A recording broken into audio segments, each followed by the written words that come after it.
Hello everyone. I know you use this video to fall asleep, so before that, like the video and subscribe to the channel. Also, where are you from and what time are you watching? Now get comfortable and relax.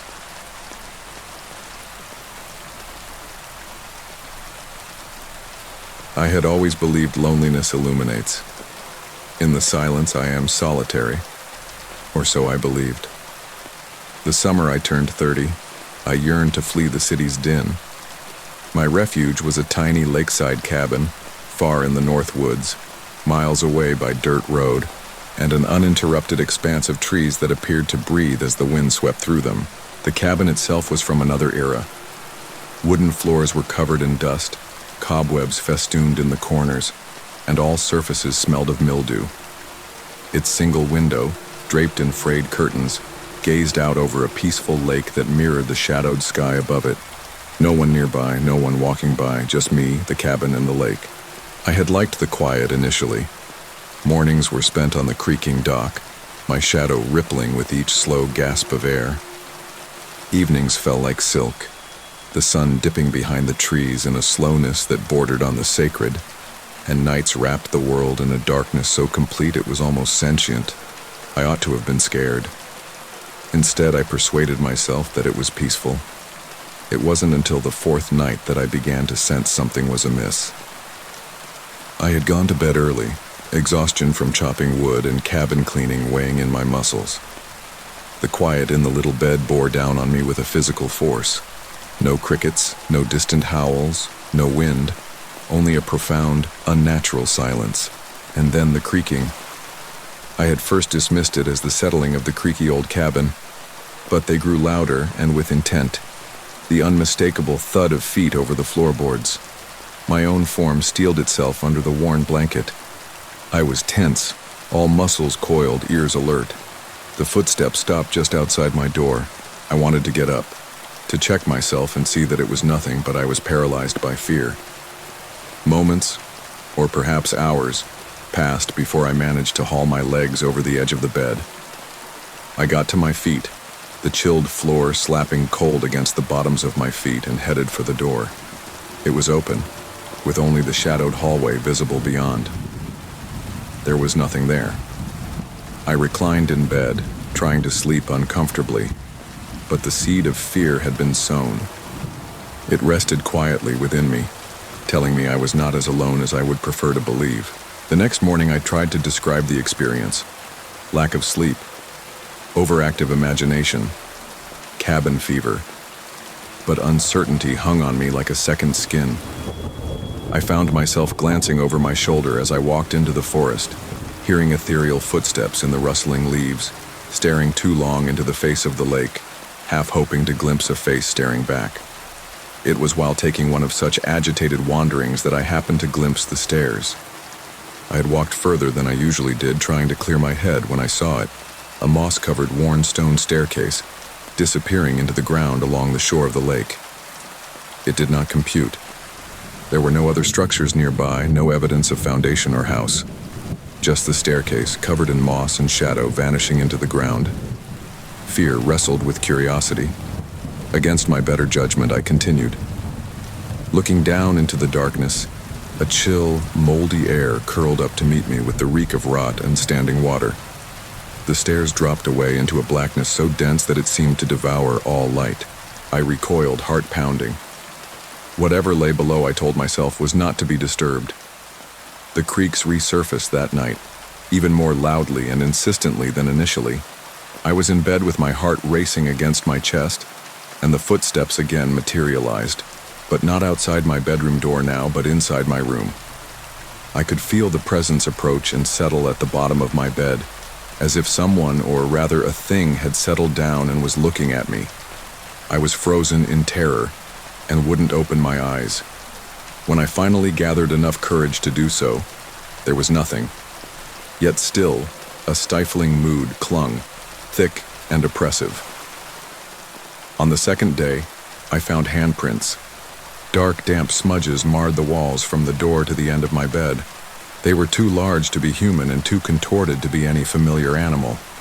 Each one burned itself into my brain, a scar of something unnatural. Panic overcame me.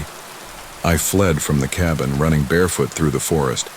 The trees closed in behind me, their wild branches whipping at my body like grabbing hands.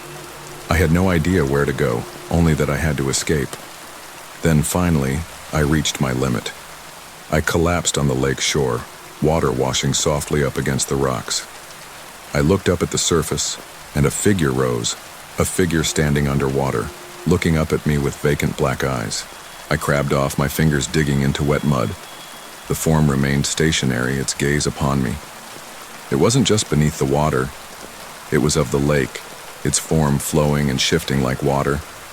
The realization hit me with crystal coldness. The lake wasn't a place for contemplation. It was a border, a line between worlds. And something beyond it had noticed me. I returned to the cabin to find it altered. Walls, before a solid presence, now throbbed with the texture of living tissue. Floors were slick with a thick black syrup that stained feet and adhered to flesh.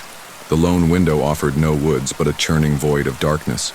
Whispers emanated from walls, shattered words in a tongue not meant for mortal mouths. I was a prisoner. Days, weeks passed. Time didn't matter. I lived on whatever food I could scrounge, too scared to return to the woods. Whatever the beast was, it only seemed to get stronger. Shadows crawled at the edges of my vision, curling themselves into ugly things. At night, I felt them crawling all over my skin, touching, learning. Sleep was a war. Dreams were nightmares of drowning, spectral fingers tugging at me towards the frozen grasp of the lake. I woke every morning struggling for air, dead water's taste acrid on my lips. I tried to escape once. I grabbed a bag and ran, ignoring the limbs tearing through my body, the voices calling my name in the trees. I ran until my legs gave out, only to find myself again standing in front of the cabin, the lake evilly glinting behind it. There was no escape, and so I submitted. I embraced the presence that was in the cabin with me. I did not shriek when the whispers were loud anymore, nor did I flinch when the walls ran. In desperation, I found a strange kind of clarity. I knew now, the lake wasn't a lake. It was an insatiable mouth waiting for those dumb enough to answer its call. And I had answered. Tonight, I am on the dock, blackness of the sky above me. The lake summons me more urgently than ever before. The water quivers with anticipation, and it mirrors not the stars but shapes that are from another world. I stand, shaking off my clothes as if they were shed skin, and step forward. The water envelops me in a searing hug, pulling me deeper, deeper, until the world above melts into nothing. Down here, the forms wait, dozens, hundreds of them, their bodies twisted and broken, their faces set in screams. They reach out to me with bony fingers, inviting me to join their ranks. I lie under them, attracted to something further down, a titanic building sunk deep in the lake bed, ancient and covered in symbols that seared my brain with their insanity. It throbs with life, a black heart that beats in the center of this accursed land. And in the midst of the wreckage, I see it, a monster. A form so hideous and enormous that my mind recoils at the very idea of its shape. Eyes, or something which was once perhaps eyes, travel along its length, unblinking. It looks at me, not with evil, but with a distant, starving patience. It does not have to hunt. It merely has to wait. Drifting in front of it, my body trembling, my spirit shattering, I see the final nauseating reality. I was never merely a guest. I was the offering. I was brought here, tempted by isolation, by hunger for loneliness, so that I might find my place among the drowned dead who guard its gate. Above, the lake's surface slams shut like a lid on a coffin, and down there in the dark, I scream with open mouth, but utter no sound. Only silence, endless and endless. I am a part of the lake now, and soon it will call another.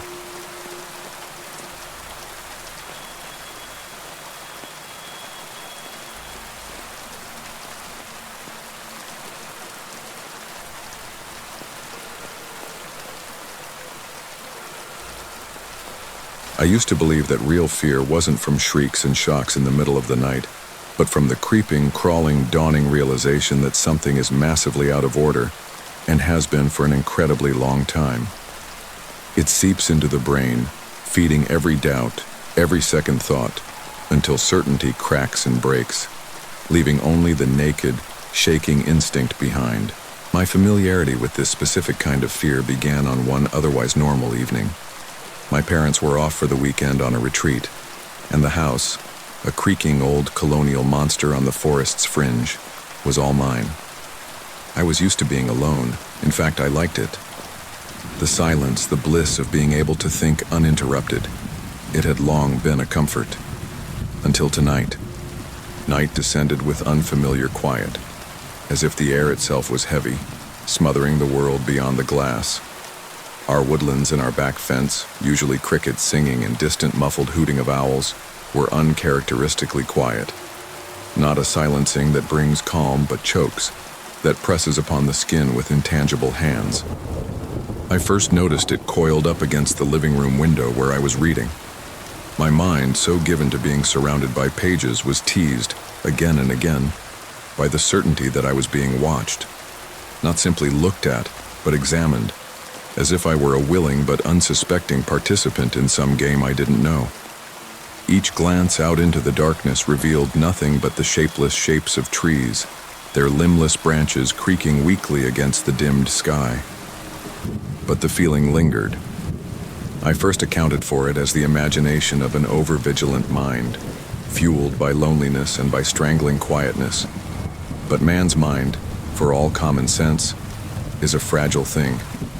It contorts under tension, shaping its thoughts to conform to the shapes of its horrors. And then I began to catch the idiosyncrasies. Small things at first, a door that I double-checked I had closed opening on its own, the faintest creak of floorboards from upstairs. Even though I was alone, I comforted myself it was the house settling, the common complaints of old wood contracting in cold night air. But deep within, a sinister realization had begun to settle in, suggesting things reason could not calm. I was not alone.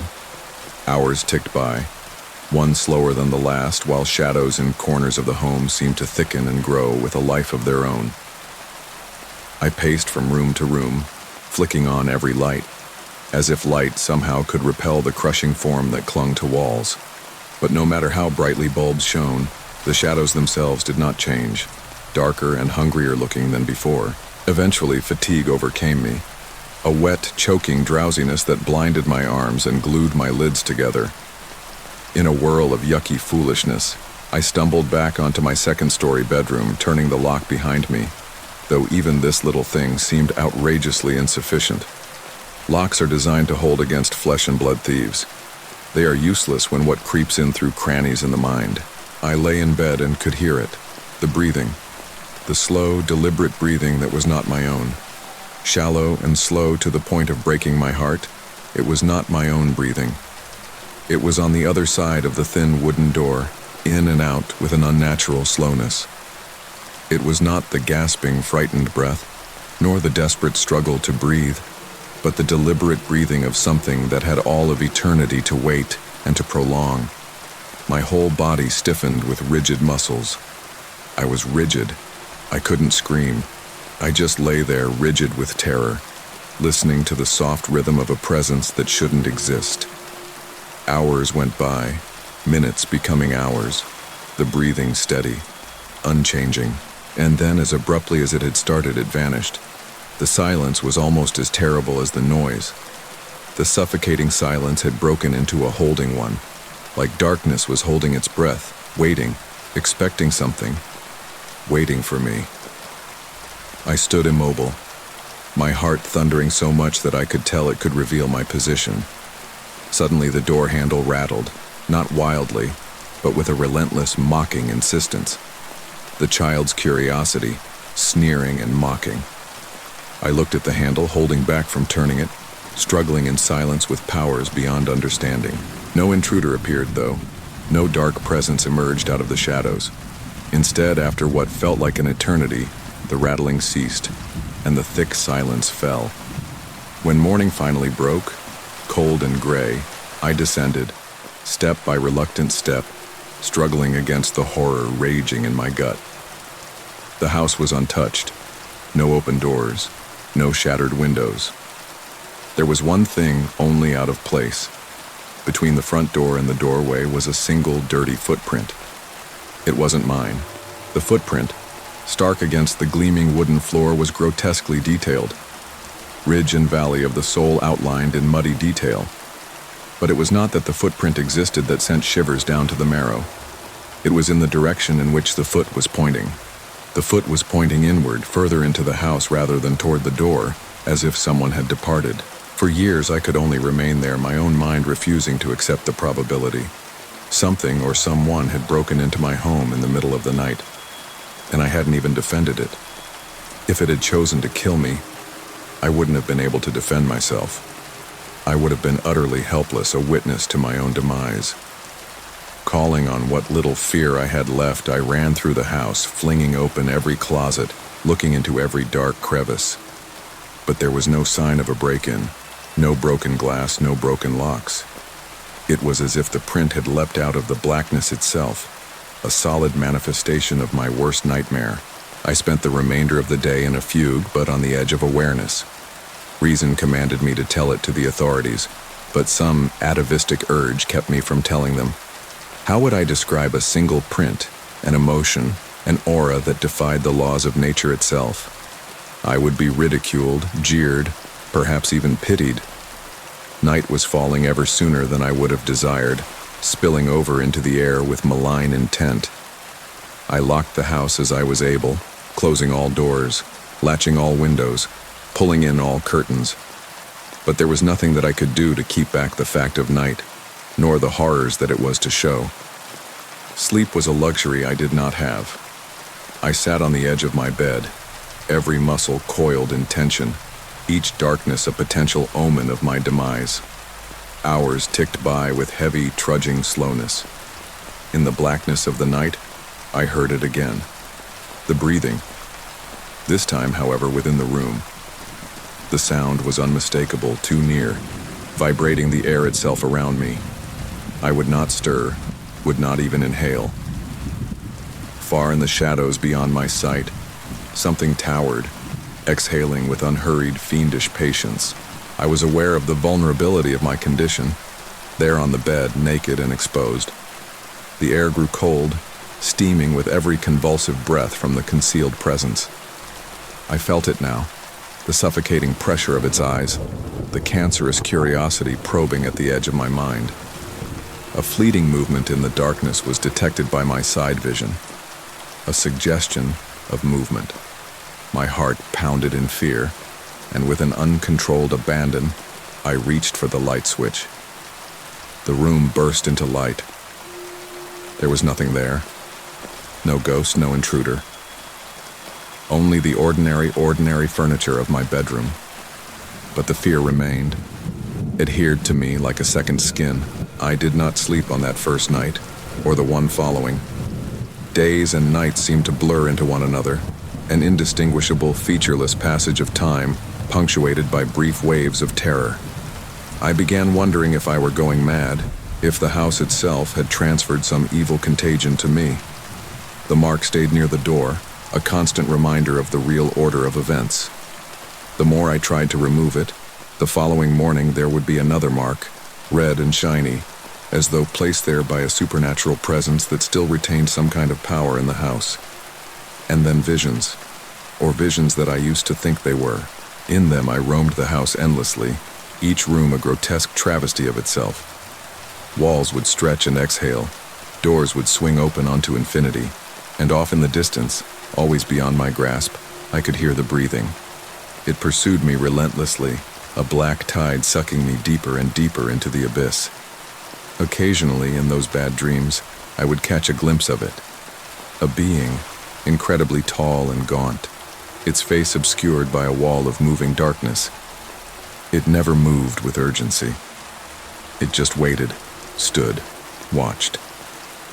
I knew on some primal level that if I approached it, that I allowed it to show itself even to full view, I would never awaken. Each time I awoke from such nightmares, I found new irregularities in the house.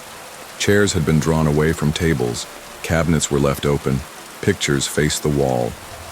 The boundary between wakefulness and dream, reality and imagination, was eroding. I decided one evening to escape, to leave the house and its foul horrors. But when I approached the front door to take it, I found that it was fastened securely, bolted to the doorframe. Even the windows were not breakable, their glass somehow impossibly tough against my desperate assaults. I was trapped. The information overwhelmed me with its terrible burden. I was not merely a guest in this home, I was a prisoner. Whatever had entered that evening had not merely passed a line of wood and stone. It had passed into me, covered itself around my very being. The house was no longer haunted, it was possessed, and now so was I.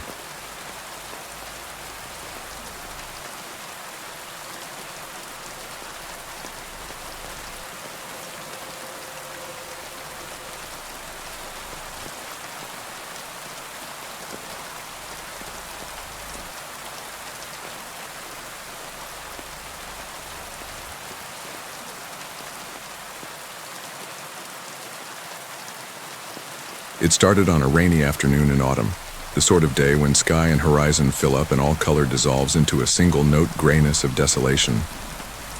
I was alone in my car, relishing solitude in the isolated, deserted ends of rural Maine. It's an old landscape there. Woods, trees that stood bare and gaunt as finger bones, fields open with moss-covered boulders that seemed like gravestones. I had heard in books of myth and legend of an abandoned mine that had lain empty for more than 100 years. Miners with greedy hearts would tunnel the ground there, searching for veins of silver that glowed like moonlight on stone. The mine had been closed after a string of accidents, a word too little to hold the fear that was rumored to continue in those tunnels. The miners had disappeared. Others crawled out of the shafts, muttering crazy nonsense, their eyes vacant, their skin cold and icy white like frost. In a crazed craving for the inexplicable, I went to see. There was no sign and no barricade to show where the entrance was. It just was. A bare cut in the ground topped with a knot of roots and splintered wood. I stood over it, and a wild blast of wind slashed at the trees overhead, their leafless branches lashing across each other like the husks of dead bodies. I shivered and stepped through with my flash, the light slicing the thick, almost palpable blackness. Down was simple at first. A ramp sloped, disappearing into dark beneath. Walls were stone, emitting a cold that stung my bone. Rusted hulks of machines along the line, trolleys broken, cables severed, rotten wood beams supporting old-time overheads. The deeper down I descended, the denser air was nearly oily in consistency, weighing against my flesh with a burden that wasn't there. I went on, with wonder and increasing shapeless fear. It did not take long before I knew that the mine was bigger than I had imagined. Alleys branched off in all directions, some falling into heaps of stones, others opening out into darkness so absolute that even my flashlight could not penetrate it. But for some reason I felt I had to go on. There was something in the quiet there. It wasn't just the lack of noise, but the presence of something else. A living, breathing nothing that appeared to regard me from the darkness, expecting me to fall too far. Lastly, I found myself in a huge room with a ceiling that was beyond the reach of light. The ground was filled with garbage, and in the center of the ground was a decaying wooden platform half devoured by dust and time. On it, there was a rusty winch monolith whose gears were clogged with rust, and a thick cable unwinding down to a thin pipe disappearing further into the earth. I didn't know why, so I went to the edge and tumbled in. The beam creaked and collapsed into a vertical shaft, the walls of which were splintered and covered with rotting wood and hard, black fungus. I couldn't see the bottom, but somewhere down there I could have sworn I heard something. A soft rhythmic sound, something that sounded like breathing. My rational mind objected. It explained to me that the noise was merely the earth creaking, the complaining of old wood. But some deeper, older portion of me, the portion of me which still remembered fear in a time when men huddled around the fire to keep the shadows at bay, knew it was alive down there. Whatever it was, I should have gone then. I should have gone back, ran to the top, and never stopped, but I didn't. Something hidden pulled me on, deeper into the body of the mine. There was a dirty old service ladder on the shaft wall, rungs rusted and dry. I tested each step gingerly as I came down, the sound of my own breathing raw and struggling in the thick air. The blackness closed around me like something alive, touching my skin with icy fingers. Down and down, until time meant nothing. My fingers ached from wrapping around the rusty metal, my arms shaking with fatigue. Finally, I hit bottom, a tiny, rounded room carved out roughly from the stone. The walls dripped wet water that smelled of rot. My light lit up the room, and I saw that there were strange symbols carved into the rock. Symbols no human hand could have carved, clumsy and somehow unfeasibly knotty. They seemed to writhe in the light, as if the rock itself tried to pull back from it. And then I heard it once more, the breathing, but closer this time. It had emerged from one of the side corridors off the room. A thin, gagging narrowness, just not wide enough for a man to force himself through. The noise was wet and rasping, something huge and shrinking and suffering away off in the gloom. All of me was crying to run, but my body, other than that, its legs dragging in tormented, slow steps before me. The tunnel was against me, its wet walls falling in on me. There were moments I crawled on hands and feet, the stone ripping at my clothes, the darkness coming in so close I could barely get a breath. And as I went on, the tunnel began to throb and pulse, like the gullet of some gigantic buried animal. The breathing quickened, grew rasp, vibrating through the stone itself. Then the hall broadened out, and I stood in a new room. This one a perfect circle, as if made by the hand of some giant, monstrous force. In the center, alone, was something inexplicable, a flesh pillar, curving and emitting a sickly, yellow glow, and covered with eyes that opened and closed at will. I was paralyzed there, unable to move, my mind rebelling in horror. The monstrosity stared at me with hundreds of empty, dead eyes, and each one of them was a rotting, knotting fury. I attempted to scream, but my voice had been drained away. The eyes started to blink in crystalline, trance-like rhythm, and I could feel pressure building within my head as if my thoughts themselves were stripping away from my mind, tile by brittle, crumbling tile. I don't know how long I stood there, suspended in the creature's gaze. Time was irrelevant. My memories, my nightmares, my own identity disintegrated into the thudding air. I woke, and I was alone again. The room was vacant. The column of flesh vanished, leaving only a stench of rot and a low, thrumming hum that seemed to be coming from the walls themselves. I somehow made my way back to the ladder, my actions careless and robotic. I ascended with hands that shook wildly, my eyes blurring in and out of focus. There, up there, the mine was unchanged, but everything felt askew. Everything was changed, awry, as if I had somehow passed a secret line into a place that was not my own. When finally I came out into the cold light of day, the air was colder, the wind sharper. The trees loomed in anger, bone-white reprimand. I left that place, though it did not leave me. Nevertheless, as I write this down now, I can feel it rolling just at the perimeter of my consciousness, promising me from the cracks in things.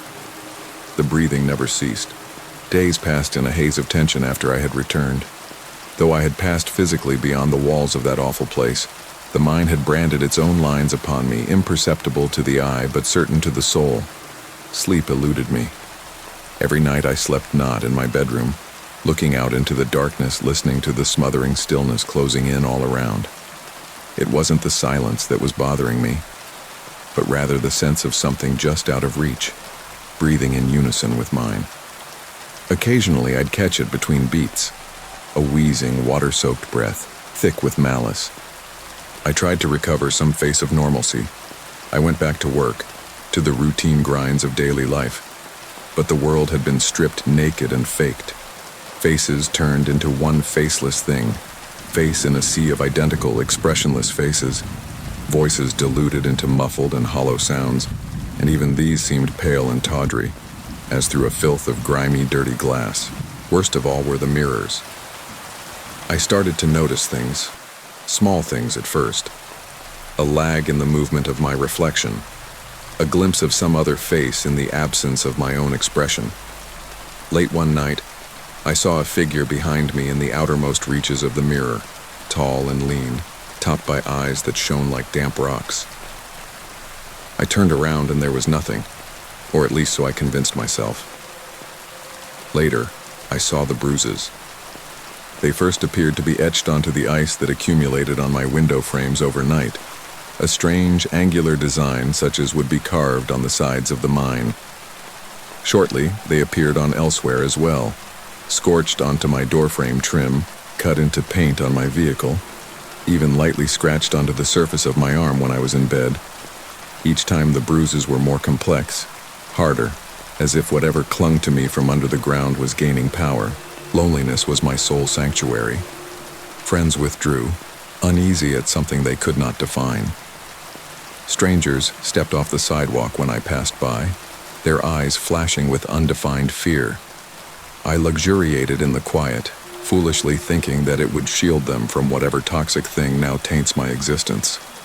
But soon enough, things were made plain. There was no sanctuary to be had, not in distance, nor in rejection. The vision started in blackness, winding, formless shapes that twisted and writhed against a blood-red skyline. With nights between, the space grew stronger, congealed. I was within the mine, crawling along walls that were suffocating, and the walls thudding with a nauseating life. In perhaps the most realistic of the dreams, I stood again before the pillar of flesh, its numerous eyes regarding me. It uttered a word, not in words, an erasure of all that I was, an emptying out of all that I was, leaving only a naked humming nerve. I woke up screaming, my mouth dry, the bed covers damp with cold sweat. Carved into the wall above the bed as if by silent fingers was a single word that I had no real recollection of ever having seen, but whose import was burned into my mind. Return. I struggled as long as I could. I ran from town to town, unemployed, alone, unemployed. I ran to the wilderness, to the boundless, indifferent expanse of nature. But no matter how hard and fast I ran, the thing remained there, just out of reach, just out of earshot, a nagging prodding at the edges of my mind. No creatures would approach me. Birds ceased singing as I walked. Insects even fled from me, creating a pocket of dead air around me wherever I walked. It was then that I understood the mine wasn't a location. It was a portal, a wound, and I'd been wounded by it. Whatever had passed through me from within its bowels was not satisfied to simply haunt my sleep. It wanted to call to me, to lure me deeper and deeper into its hungry arms. And the last straw was some night in a motel room, 1,000 miles from the beginning. I stood again before the mirror, tracing the white scars that now disfigured my skin like vines. My face grinned back at me. I did not. The monster with my face raised a hand, beckoning silently. Something inside me then shattered. Pride, defiance, fear, all succumbed to one overruling necessity. I had to go back. Not because I have to, not because I want to, but because it was the only way to still the thing that had entwined itself around my very heart. The ride home was a haze of deserted roads and heavy skies. Fall had given way to the gloominess of too early winter, the forests bare, the ground icy and unfriendly. I discovered the mine in which I had left it, unmoved by time. The gate was before me, emitting a foul breath that caused the sweat in my body to become chilled. Without fear, I again went down into the depths. The air grew heavier with each step, thick with the iron scent of blood and rot. The tunnels reminded me. They closed in around me with a gentleness that was almost tender. I arrived at the room where the shaft opened like a hungry mouth waiting for its next victim. The ladder creaky and old, splintering in my fingers as I touched it. I didn't care. I descended into darkness, the impact wrenching bones, scraping flesh, but the pain distant, unimportant. I somehow found myself once more standing in front of the entrance to the round room, the site where the pillar of flesh had stood earlier. It was occupied. The entire room was changed. Walls pulsed and trembled, their black veins dripping tendrils that writhed in time with some obscene heartbeat. In the midst of the room there had been a thing, neither male nor female nor anything indeed, of the same smooth, shining stuff as the column. Its shape kept changing and shifting, never constant for longer than a moment. A horror of flesh and terror. It remembered me. It had waited. The ground under me shook further as I progressed, pulling me back. Visions flashed in my mind, visions that were not my own.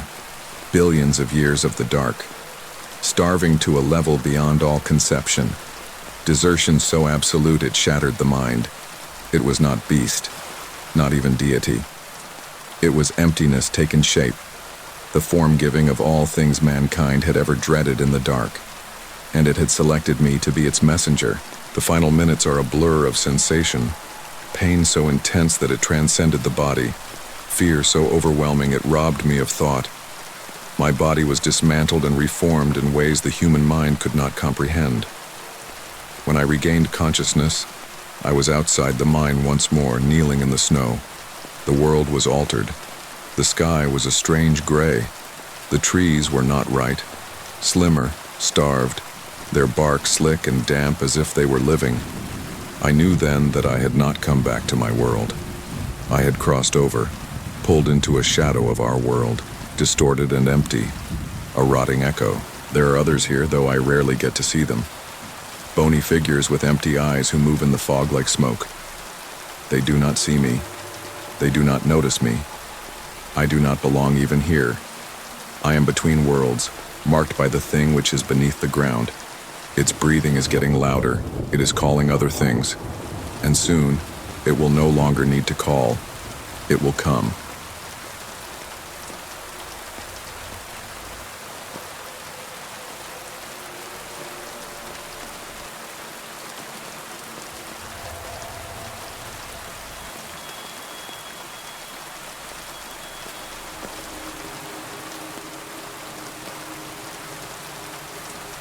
The night would be a refuge from the sameness of every day, an evening indulgence in the world I had left behind years ago. The town pulsed on that night, a never-ending line of battered hearts searching for comfort.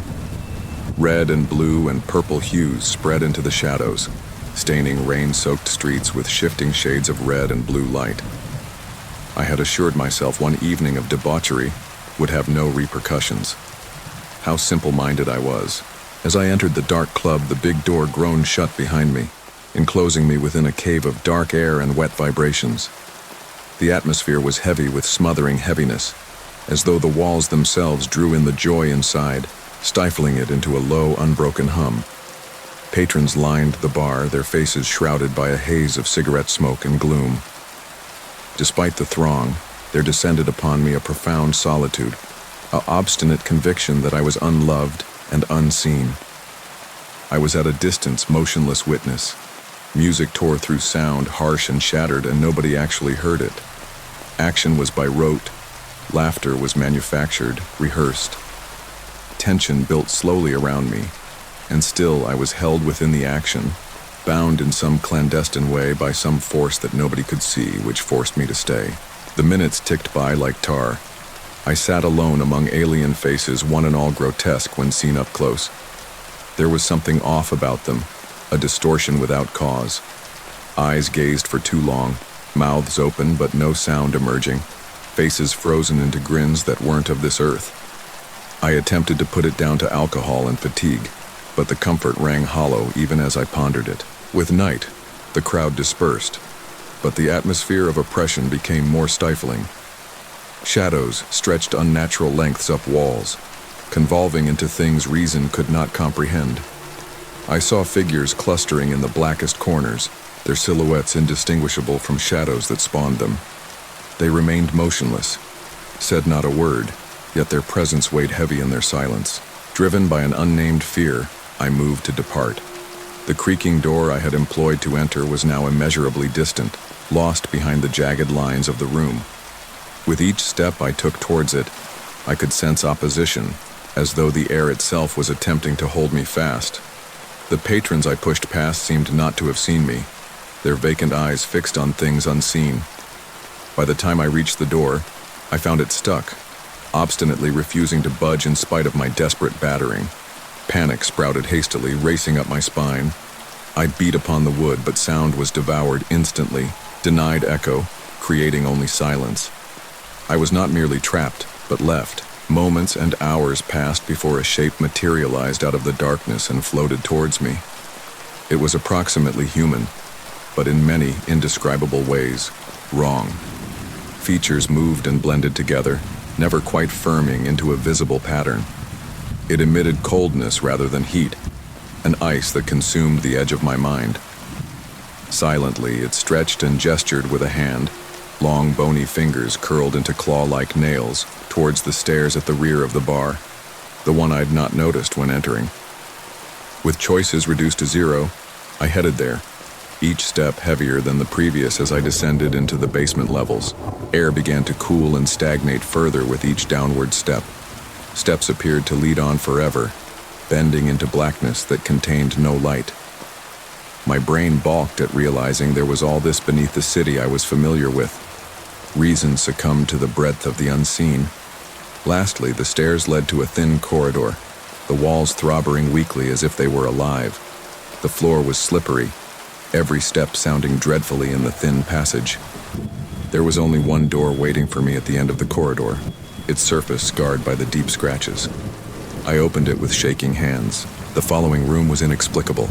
It was huge, a cavern, the ceiling a vanishing horizon of darkness. There were dozens of people, standing in silence, their faces veiled by shadows, their profiles hidden from the darkness. They had a quality of ghastly anticipation, their unseen eyes looking at me with malignant intent. At the center of the room, a bone and rusting metal altar thrust out of the ground, emitting a soft beat as if it were alive. There lay an aged, broken mirror on it, the face of which seethed with thick black liquid. Directed by a force beyond my own will, I continued. The individuals about me stooped forward, hidden, the anticipation a tangible weight. In the mirror, I did not see myself reflected back. Instead, I saw a desolate wasteland, a twisted mockery of existence where the sky was a bruised blue and a bleeding sun, and skeletal trees reaching upwards towards the heavens. And within that world mirror, something which moved, something shape unnamed, liquid bulk of arms and lips and eyes twisting constantly. It fastened its immeasurable multitude of eyes upon me, and I was as positive with, as absolute and intuitive as can be of certainties as that it had looked on me, that it remembered me, how that it was hungry. I tore myself from the glass with a shriek never uttered beyond my mouth. The groups to either side of the altar advanced stiffly, together, their steps jerky and stiff. I fled backwards down the corridor, up the perpetually turning staircase, struggling to escape from the horror which I had created. But the bar was not where I had placed it. Space curved and flung, the buildings bending all Earth's laws. Halls opened on walls, doors opened on nothing. Reality had shattered, and I floated among its shattered pieces. I had to sprint until my legs buckled under me, until I was gasping, shuddering breaths. At last I slumped against a wall that thudded and shook under me. My vision blurred, went foggy, darkness encroaching on the periphery, and then I was gone. The night wind was a punch, bitter and cold. I fled out of the empty street, the saloon at a shell worn to nothing years ago. There were no lights in the windows. The metal door hung on one hinge, flapping furiously back and forth in the gale. I fled without looking back. Weeks have passed, or days. Time no longer counts. No peace, no quiet. In each reflective surface I see visions of the mirror world, the bleeding sky, the skeleton trees, the twisting terror that continues to haunt me. Sleep is no comfort, but dreams of that enormous room and all those people waiting for me to return. I know now that my liberty was a deception, a bitter reprieve. I have the mark, usurped by forces which are past thinking. They haunt the peripheries of what I perceive, on the rigid corners of vacant places. They murmur on the walls, and they toll out dreams, madness, promising liberty, promising forgetfulness. Each night I feel the door open creakingly. Each night, the hunger grows more savage, and I know, with a horror colder than the nape of death, that one night in the near future I will respond to their call. I looked for shelter in the light, but there was none. The world in which there had been familiar patterns now felt hollow, artificial. Faces on streets were stretched, hollow, as if masks ill-fitting on much older and infinitely more terrible things. The mere act of being itself became a test of fear and suspicion. There was no place of actual sanctuary. Mirrors, windows, shiny metals, any surface that showed me my face, had become portals to pain. In each of them, the sight faded from me, growing clearer, more defined with each day. The thing on the other side of the veil no longer was a distant figure. It stood against the veil, its myriad arms reaching into the thin fabric between its world and mine. Sleep, the haven it was, became now a killer maze. I slept fitfully and woke up to search the bleak wasteland of the world beyond the mirror. The blood-seared rays of the sun extended, twisted shadows that crawled upon me with cruel intent. I woke in agony, sweating profusely, the visions of it screaming clanging within vacant passages of my heart.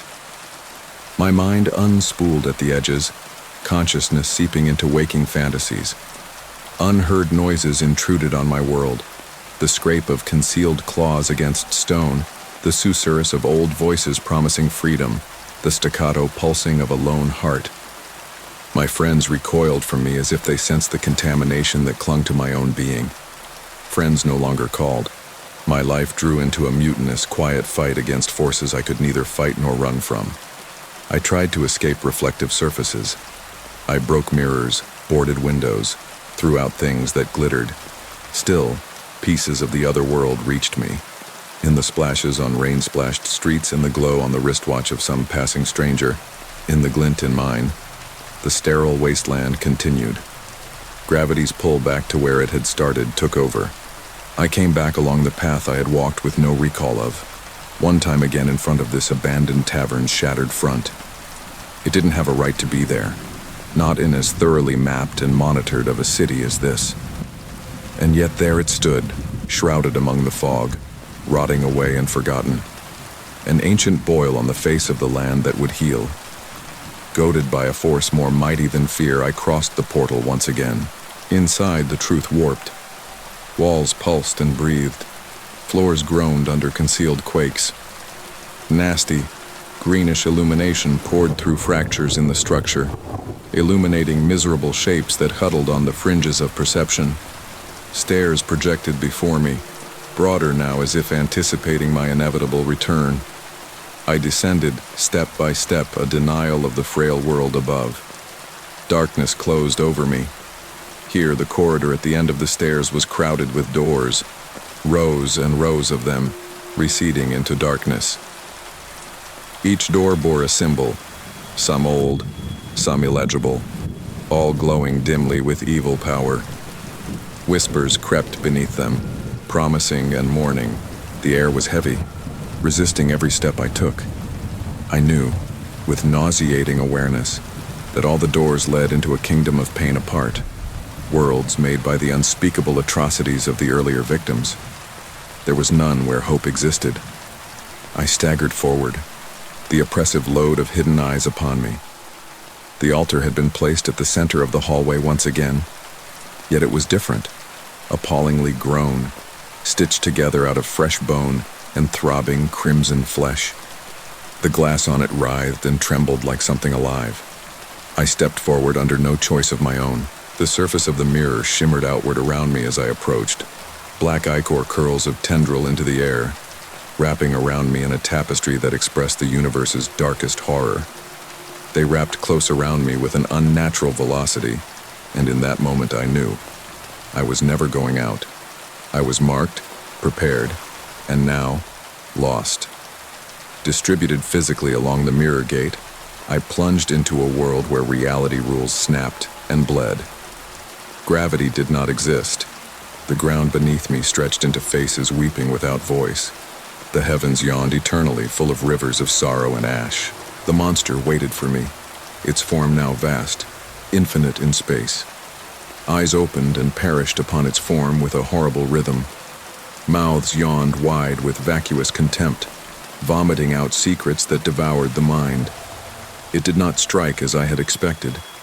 It fed instead. Memories escaped me. The minor ones to start, then the more profound ones. Names and faces and feelings too.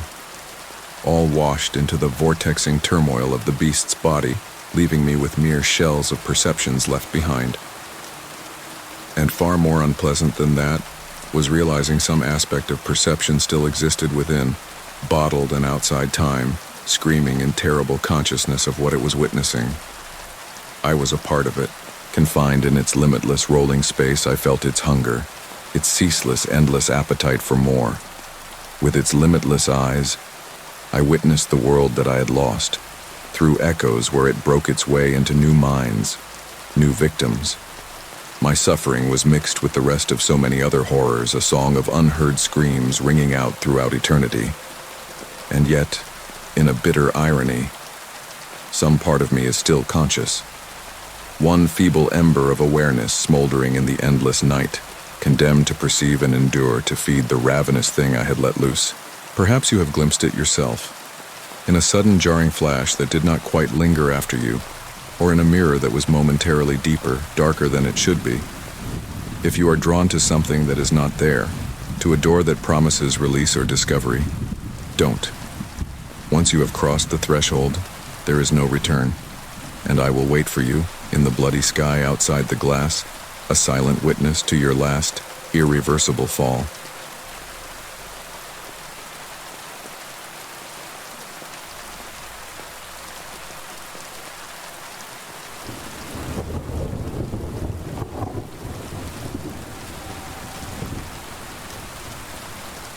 That evening that I shall never forget began like any other evening. Midnight was ringing the hour only, and wind carried the bite in it to maintain its breath wisps of incoming winter creeping over it, unspoken but clear.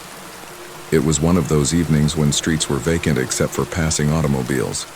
The only car passing, headlights glinting wet pavement casting shadows on the pavement, their speed unusual. I'd been performing work as a pizza delivery man for nearly a year at this point, and as with much of us working in the field, I'd become used to the bizarre, absurd things one found oneself doing on the job. The 3 a.m. pickup drop-off to some spooky black house, or the occasional dubious character every now and then, who'd have you stand there apparently for an eternity waiting to let you in. You become accustomed to the eye rolling. You learn to tolerate the idiosyncrasies. But what happened to me that night would alter my definition of reality and of fear permanently. It started just like any other order would. Giant pepperoni pizza, garlic bread, and 2 liters of soda.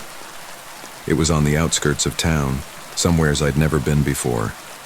My usual route dropped me in the city center neighborhood, with row after row of houses and apartment buildings lined up along well-lit streets. Not this neighborhood. The address was given as one house at the end of a cul-de-sac street. I glanced at the name on the order, J. Reeve, and it sort of disappeared into my head indistinctly, with the question of whether I ever shipped to this person before or not. I hadn't, but something about the name struck me. Perhaps it was the hollowness of the letter J, too generic, like the specter from an instant-ago memory. As I walked up to the address, I noticed there was no noise, no animals stirring, no crickets singing, no movement inside the house. Only the faint light of the porch light fighting between and off from darkness. I left my car at the curb, the low purr of the engine fading away as I inserted the key into the ignition. Outside, the wind sliced through with a bitter bite, and I pulled my coat tighter around me, the chill of the air penetrating my clothes. I stepped out of the car and I could feel that same tension, something I'd never been able to shake from before. Tonight, though, it remained. The house itself seemed strange. It was not in a neighborhood, but it stood by itself, surrounded by enormous trees whose leaves whispered softly in the breeze. Here there was a stifling air, as if the burden of abandoned history rested on my shoulders. I stepped out over the cracked stone walk to the door, my own steps sounding a little too loudly in the quiet. The door, I saw, was all its windows darkened, their heavy draperies pulled inward. And yet, I sensed eyes upon me, waiting and watching. The wind caressed the door open by a crack as I reached to ring the bell. I remained stiff, the cold of fright creeping up my spine. Something was off about this place. Instinct was urging me to turn on my heel and leave, to climb into my vehicle and drive away. But I was a pro, and this was just another pickup. I had done hundreds with nothing more than a look. I did proceed inside. When I opened the black door to enter, it shut silently behind me as if the house disliked my presence. Air was reeking, almost choking, with a smell of damp wood and mold. I searched for any trace of life, either a welcome warmth of air from the owner or an invitation in a soft voice to re-enter. There was none. The house seemed to have been in suspended animation, years before, as if no human had ever laid hands on it. The wallpaper was yellow along edges where it joined them, its hue worn through to the stage of age. A chandelier hung from the ceiling, the crystals encased in a dusting of fine film, their glint smothered years before. The floors creaked beneath my feet as I moved further inside the house, the quiet that filled me more and more and more, becoming more and more and more unsettling with each step. "Hello?" I shouted, my own voice tinny and distant in the empty room. There was no response, no indication that I had spoken. I double-checked the delivery slip. J. Reeve. The street was fine, but the rest of it all was wrong. The house didn't appear to be here in this neighborhood. It was too large, too alone. It was too quiet. I had made so many crazy addresses before, but today it was different. I went deeper in, my gaze taking in the interior. To the left, a black corridor led further into the house, its point of vanishing into shadow. Stairs led up to the top floor, upstairs to the right. No family touches, no photo anywhere on walls, no sign of use at all. Nothing but chill emptiness, the house having been so for years. There was an abrupt, muted sound piercing the quiet, a quiet screeching noise upstairs. My throat constricted. I did not stir, not even a breath, attempting to figure out the sound. Too deliberate to be the house creaking. It sounded like something was being moved. I hit the stairs, my head spinning. I was supposed to leave the pizza on the door and be gone, just another delivery kid. But there, calling me into the house, some power nigh magnetic in its draw that was always drawing me deeper and deeper, despite every rational part of my brain yelling for me to turn around and head in the other direction and get out. I inhaled cold air while I went up steps, and the scraping was intensified to rasping, raspy whispering. I could not hear it so well, and not separate distinct words, but the voice raised hairs on my spine. The second tale was very similar to the first. The hall was darker, and the light that filtered in through the windows only seemed to emphasize the manner in which the shadows crept and twisted into grotesque shapes. Doors ran along either side, and they were all open, leading into rooms filled with old, creaking pieces of furniture covered in white sheets. The house felt small, as if it was closing in on me. I stood waiting by the back door of the hallway. The whispering stopped, but its emptiness was no less unnerving. I sensed that there was some presence, somebody, behind the door. I knocked. The muffled voice inside, to come in. Come in. The voice was raspy, cracky, like it had been dormant for decades. I was rigid, every sense in me yearning to whirl and run away, but I did not. I could not. Curiosity won. I slowly pushed open the door. There was a person in the room, seated in a rocking chair at some distance from me. The room was dim and only lit with a desk lamp, which sat in one corner. The person didn't flinch when I approached it. It was as still as a statue, the chair making very little sound with each strained motion. "Your pizza," I said to him, my tone slightly trembling. I put the box on the small table near the figure. No response. I took yet another step closer, trying to determine what the object was. They lay back in the rear, shoulders pitifully thin beneath the extremely old, tattered, frayed bits of cloth upon which they had wrapped themselves.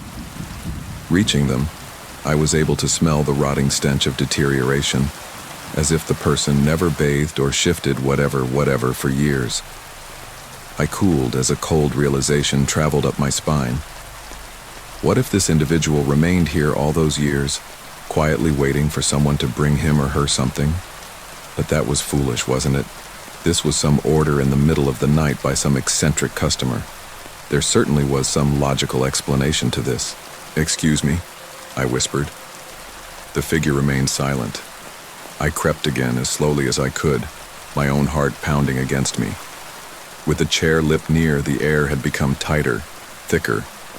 I felt the hard, agitated breathing of the figure, its exhalations a rustle of dry leaves walked upon. I was in front of the chair, couldn't help it.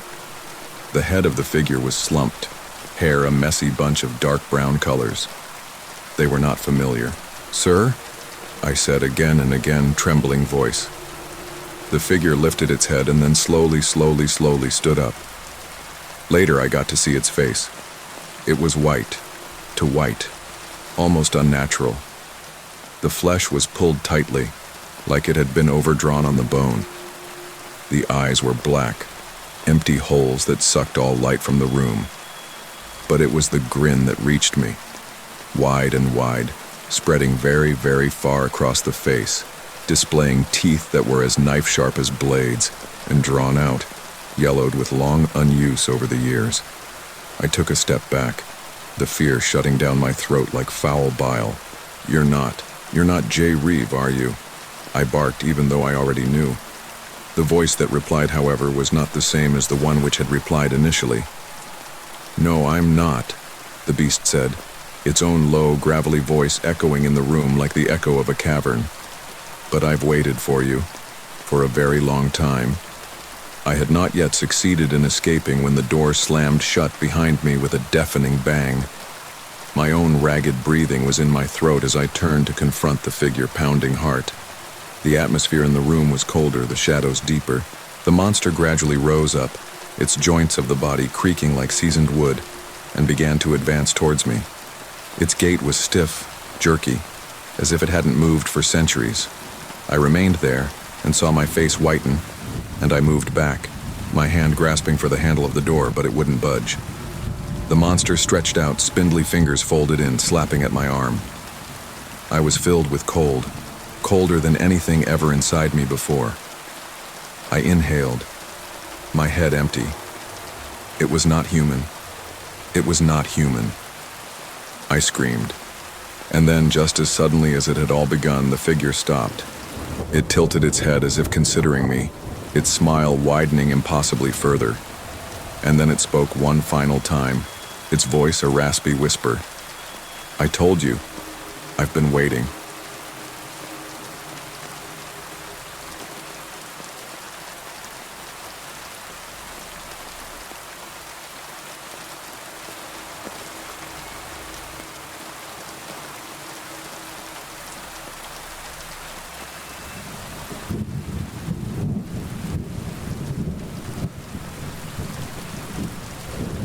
I had always thought that loneliness was an asylum, a haven where one could escape the insanity of the contemporary world and listen to the gentle, often overlooked voices of life.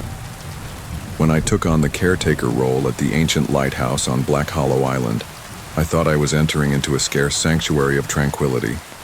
What I entered into was a living hell from which one would never wake. The lighthouse itself, a battered monolith of iron and rock, stood like an empty sentry against the Atlantic gales that howled and ululated around its bases. The sea covered the horizon, a chilly and unmerciful sweep of foaming gray that seemed to possess life and awareness in and of itself. The villagers greeted my presence with grim, clenched-mouth goodbyes, their eyes drawn and gaunt with assurances that they would not speak up. The trip was terrifying. I dozed on a metallic ferry over oceans without end whose waves slammed so fiercely into each other that they looked like they were fighting against my own arrival. When we arrived, I was alone. The only other thing in sight, the perpetually creaking wind and the dense rolling fog that clung to the land like a tangible entity. The first night passed uneventfully, but my dreams were blurred and malarial. I woke up several times to the feeling of eyes upon me. But when I looked through the whirling haze at my window, there was nothing.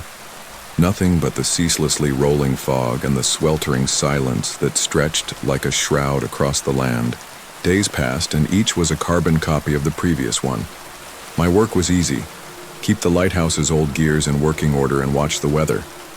But there was something in that environment, something old and infinitely merciless. I started noticing things out of place. My journal shifted from the desk to the ground, the oil lamp going out even when I had cut the wick nicely.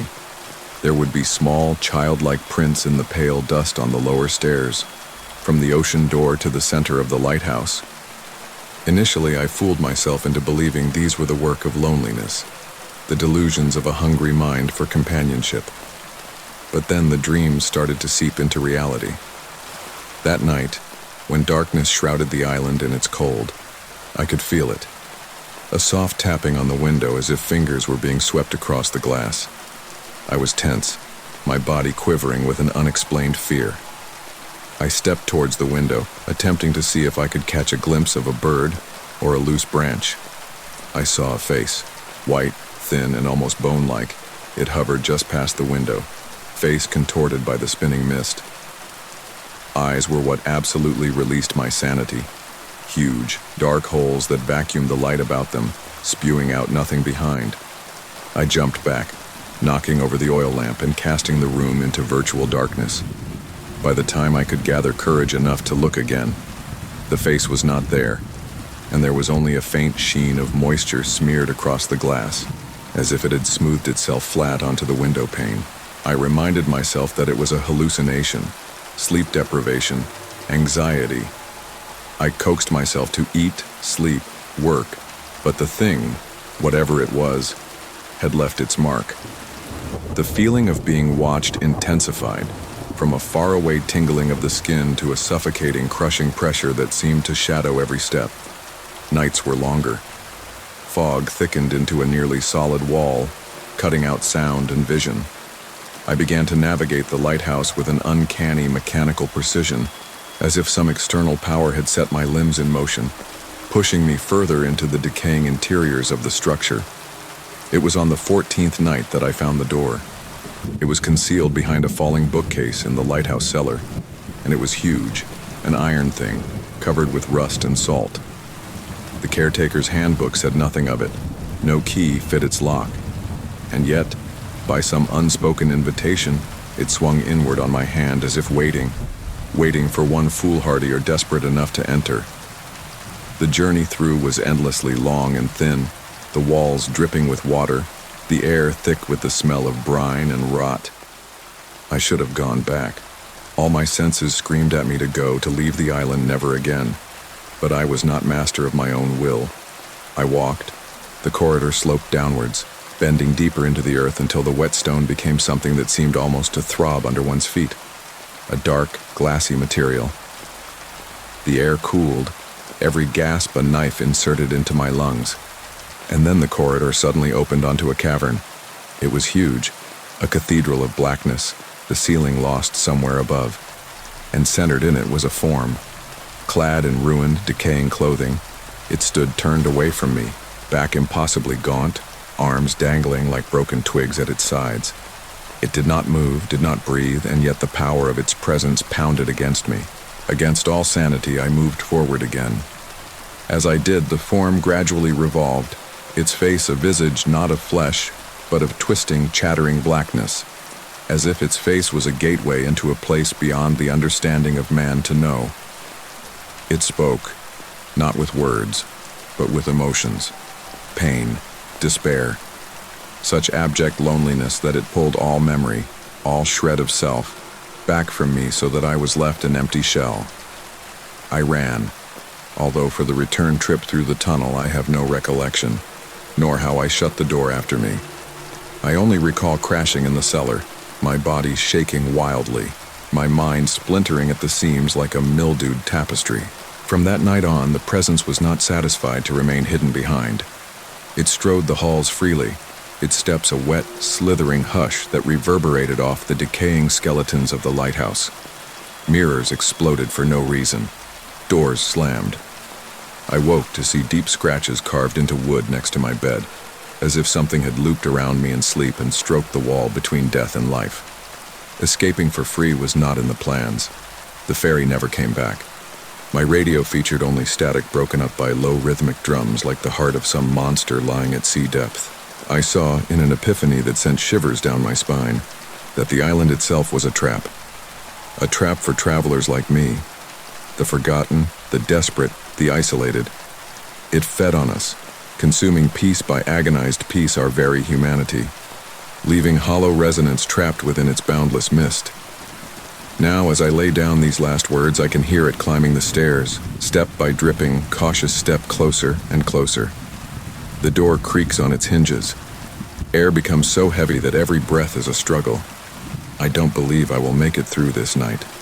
But maybe, if ever these words are discovered, they will serve as a warning.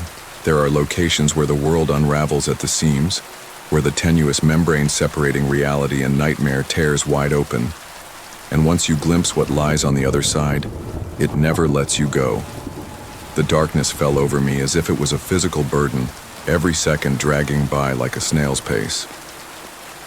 When the door handle rotated and pushed against unseen resistance, I realized that there was going to be no last stand, no wild struggle to get away. There was only going to be surrender. The wood creaked. A solitary, gaunt hand, stiff with salt water and encased in darkened skin wrappings, inserted itself into the gap. My body would not shift. I was paralyzed, not with terror, but with the creeping inexorability that hung in the air. This was no visitor. This was a homecoming. The island had taken me much sooner than I stood upon its accursed land. I don't know how long I just sat there, stiff, as the door creaked open, but not to reveal to me the thing itself, but to a wall of fog so thick it was nearly solid. A low, guttural rumble, not growl, not whisper, vibrated the floorboards, humming deep within the cavities of my bones. Deep in the mist, something moved. Something vast and awful, whose shape the mind could not comprehend. I withdrew, the diary pressed to my breast as a child might hold a symbol of protection from the dark. Blind, I ran up, 2, 3 steps at once up the helical staircase, the cold metal banister smooth beneath my hand. Always behind, the fog was, not as some crawling creature, but as an animal that had grown weary of creeping and now hungered for its quarry. I gained access to the lantern room at the top of the lighthouse. The glass eye of the beacon loomed above me, cracked and static, its light not burning for decades. Outside was a world of mist, a boundless and endless nothing that rolled off into the distance. Imprisoned. That name rang in my head, thudding to the brutal beat of my heart. I spun around, hoping to see some solace, but only the run-down maintenance ladder up to the gallery outside my vision lay in wait, a rusty, spindly railing that wrapped around the lighthouse like a noose. I jumped through the hatch and out into howling wind without thinking. The chill struck me like a blow, robbing my lungs of breath. The iron railing creaked under my weight as I leaned against it, gazing down into the foamy void beneath. No rocky bottom showed, no motion of the storm-tossed sea. Only that unending fog, churning with unseen things that stirred and curled in an unrecognizable, too watchful way. The hatch behind me creaked open. I did not turn. I could not help but look. Instead, I gripped the rusty railing in my hands more tightly, feeling the metal sear into the palms of my hands. At the back of my mind, a tiny, rational voice cried for me to fight, to live, to survive. It was drowned out by the larger truth. There was no living here. What materialized onto the gallery did not walk. It merely was, floating from the hatchway with no sound, no weight. The temperature decreased, the metal under my feet freezing into a crystalline flour. And then I sensed it. A hand cold beyond possibility and wet, stroking the nape of my neck. It wasn't a push, an act of violence. It was an invitation. One step in a different direction. Freedom from fear. Submission to destiny. The mist closed around me. I woke up on the rocky shore, the lighthouse a far, wrecked shape behind me. I don't know how I ended up there. My clothes were wet, my body battered and bruised, as if I'd been thrown and shattered by some unseen hand. The ferry loomed, its broken hull creaking against the water. I scrambled aboard without hesitation. The boatman, a wiry, leathery man with eyes as unyielding and hard as stone, uttered not a word as he shoved the boat off the accursed island. I never spoke of what happened to anyone. Not to the police, not to the few remaining family members who accepted me back into the world of the living. Part of me knew that to speak out about it was to invite its notice once more. Silence offered no protection. Years went by and the fog caught up with me, even deep inland where the ocean was a memory. It crept through open windows, wrapped itself around doors, materialized in mirrors and puddles, and the black places between seconds. It was insistent, but gentle. The nightmares came back. Confused images of endless corridors, screaming winds, and the watcher whose empty eyes sucked the light out of the universe. I attempted to tell myself it was trauma, a lingering psychic wounding carved out by fear and isolation. I buried myself in work, in routine, in the mindless mundaneities of existence. The symptoms, however, kept growing more acute. Electronics shorted and fell dead as I walked into a room. Animals slunk away from me, teeth bared in snarls and hissing with animal fury. Strangers backed away from me, eyes scrunched up at a horror with no name. And the fog. The ever-present fog. It hadn't been natural fog that moved across fields and roads. It was denser, more substantial, bearing the cold, salt scent that lingered on the skin long after it had passed on. The beast hadn't been willing to release me. It had only planted a seed within me, a seed that turned and expanded, feeding off every fear, every moment of weakness. Some nights I woke up to discover that I had gone out, shivering and naked, staring blankly into the dense, impenetrable fog that rolled up the street. On certain nights, black ichor dripped down the walls of my home, with letters scrawled in it, threats, warnings, or else idiotic repetitions of my name. I migrated from town to town in search of refuge, but always the fog was in advance of me.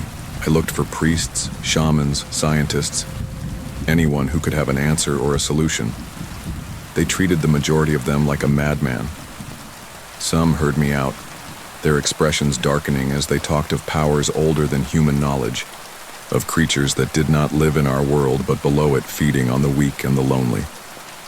Before long, even they rejected me, fearful that they would be infected by the aura that clung to me like a second skin. I am alone in a cabin miles into the boonies now, 20 miles to the nearest neighbor. No electricity, no running water, only the huge silence, interrupted every so often by the low, mournful sigh of the wind, or what sounds like the wind.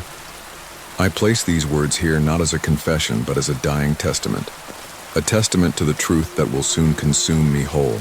This night, crowding at the edge of the smoky ashes of a fire that yields no heat, I can sense the fog knocking at the windows again. I can see the thin filaments of mist curling under the door, crawling on deliberate intent towards me. The watcher sits patient. It has waited long enough now, and I am so very, very tired.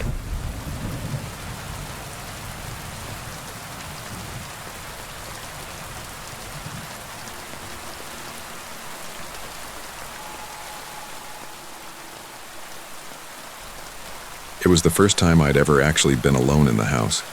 Not for an afternoon while someone went out to do errands or over to a neighbor's residence, but alone. Alone and truly so, over the course of 3 nights. My parents had visited for the wedding of my cousin, the first wedding of mine I did not attend after final year exams at university had been completed. They had both demanded I stay behind and do some studying. I remember looking at their faces as they left, half gleeful, half perplexed, as if they were fearing I was incapable of handling being alone, or were hesitant to leave the home empty. I reassured them. I was nearly an adult after all. I had already spent 1 night at home alone before.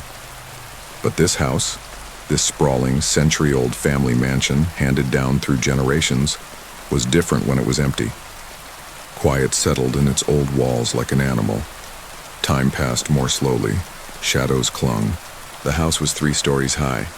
We just lived in the first 2. The 3rd floor was usually locked.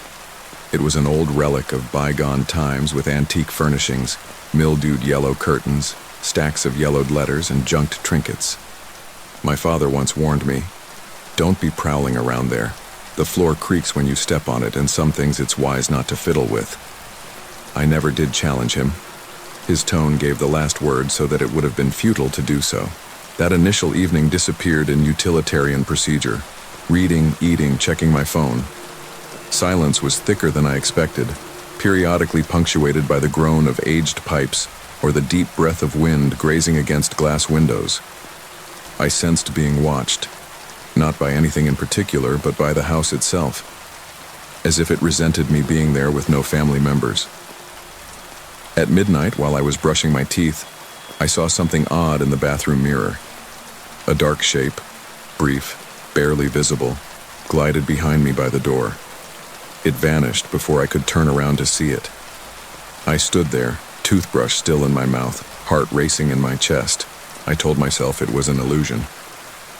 That evening, though, I left the lamp on. The second day began with a strange tension. The air wasn't colder in terms of temperatures, but in air. I couldn't put my finger on it. It was like walking into the room a split second after the bitter fight. A presence that was invisible but unwieldy. I discovered that a gentle thud emanated from the ceiling. I looked up, questioning. Another thud, and silence. It was on the third floor. I stopped, trying to make sense of it. Perhaps something had fallen, been dislodged by the weight of years. But the thud was too intentional, too purposeful. That evening, when I came to the kitchen, I noticed muddy footprints outside the stairs going up. They were not mine. I hadn't gone outside. My heart started racing. The footprints were larger than mine. They disappeared halfway up the stairs as if the individual floated the rest. I dangled there for minutes, racing heart. Then, with fear-forged courage, I searched for the doors. They were all closed. The windows were closed as well. No break-in anywhere to be seen. I brushed it off. Perhaps they were old marks not seen before. But in my mind, something sinister was brewing. Night. I hadn't eaten much. The silence of the house built, each tick of the clock a hammer blow to my nerves. I left the TV on, not to watch, but to strangle the silence. But even the TV seemed to flicker spasmodically, as if static fought in on weird frequencies. I was shaken awake at 2:03 a.m. A noise, no, a voice. It was upstairs. I heard it all clearly. Bare, whispers, as if reading a poem behind a closed door. Impossible. I was alone at home. I stood up and pressed my ear against the ceiling. Nothing. Then footfalls, sneaking, measured, across right above my bedroom, the third floor. I froze where I was. My mind was battling visions of possibilities, but logic becomes fogged by fear. I wished I could reach into the phone and dial someone up, but I did not want to be foolish. Ghosts, burglars, dreaming. I waited. If I waited in my locked bedroom until morning, I could blame this on paranoia. Later, I slept badly, having nightmares about sneaking shadows and distant whispers. Fear came on day 3. I stayed away from the third floor altogether. I tried studying with headphones on, though I couldn't memorize what I learned. My head revolved around the sounds, the footsteps, the whispers. I wished my parents were home. That night, while I was brewing tea, I heard a thud up above, a typical splintering of wood. There was no sound after that. I had dropped the cup, the porcelain at my feet shattering. That was it. My dented head insisted that I go in that direction. Perhaps a raccoon had entered through the door, or a pipe had burst. I had to look for myself. I removed the keys from my father's office, cold, rusty brass to the touch, and went up the stairs. Each step creaked. The air grew stale, older, heavier. At the third floor landing, the door was in front of me, dark. I unlocked it for an instant. The hinges shrieked with rage as the door groaned open. Dust swirled out like a corpse's breath. Inside, everything was as I had left it. Drapes over furniture, dusty paintings, broken chandeliers. The light switch wouldn't work. I made my way with my phone light, the beam casting flickering shadows as if fighting unseen. I moved through beside an antique dressing table. The broken mirror reflected my image, but not mine. The mirror one stood in my place. but its face was off, distorted, too long, its mouth stretched wide in a silent scream. Its eyes were black. I stepped back, my phone thudding onto the floor. The screen splintered and the light went out. Darkness. I heard me breathing, raspy, frightened. Then the footsteps behind me. Slow, intentional. I turned, blind in the dark. A whisper. My name. Not yelled, not spoken. Breathed. I ran, tripped, crawled, staggered downstairs crying. The house creaked in protest or perhaps fasted. I barricaded myself inside my bedroom, trembling. I didn't sleep. Morning arrived like redemption. Light lashed the curtains, searing the atrocities of the night. I packed a suitcase, secured the house, and escaped. I slept at a friend's place until my parents returned. When I told them what had happened, they exchanged glance. A fleeting glance, but replete with understanding. My dad subsequently admitted the truth. Way back when I was not even born yet, my grandfather introduced his brother into the third-story room. The man grew steadily crazier, speaking to walls, marking strange symbols into walls. He believed that the house was communicating with him, that there was living in the rafters of the house. He vanished one night, never seen again. But the strange occurrences began. Whispers, distorted reflections, chilling cold spots. The third floor was locked up for good, deserted, until I woke it up. They never whispered again. The third floor was relocked, and we haven't ventured near it since. But occasionally, at night, when I'm going to bed, I still hear it. Footsteps, and my name.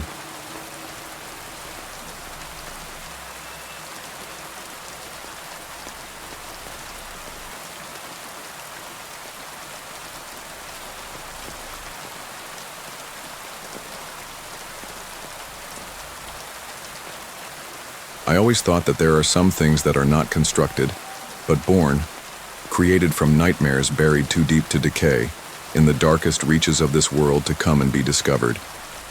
What must be recounted is not a dream or a tall story told to fascinate morbidity either.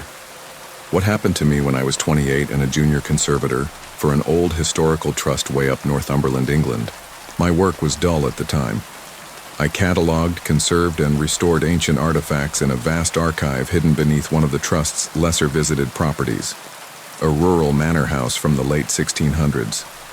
The estate was a gray hulk decaying into the hills that surrounded it, and while its construction was quaint, it was a forgotten place, rarely seen and hardly remembered.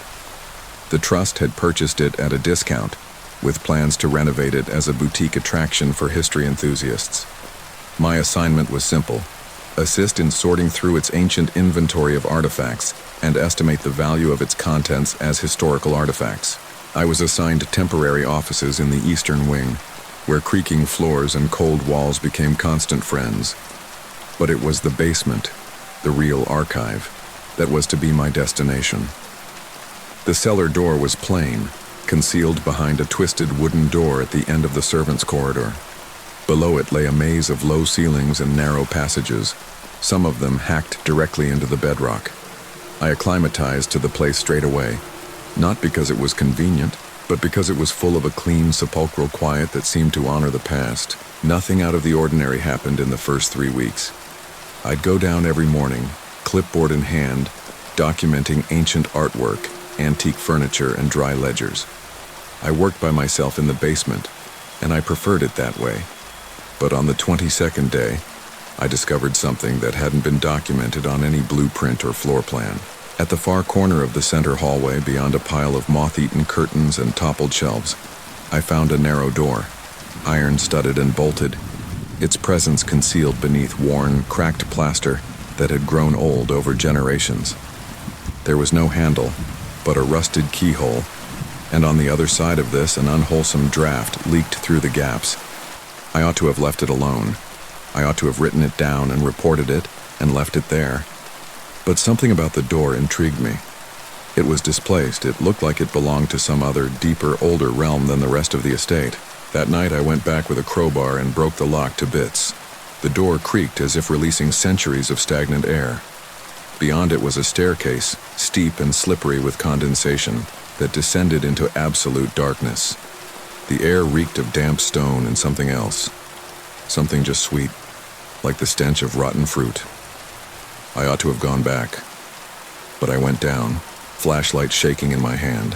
Stairs brought me to a room unlike any other that lay above. Walls were black, not charred or painted, but consisting of some rock I could not place. Light was eaten by it, vanished into darkness, until even my beam of flash lamp appeared to perish at the edges. The room was a circle, some 20 feet in width, with one item in its midst. A stone table, draped in a leather cloth of dried skin and parchment-mellowed age.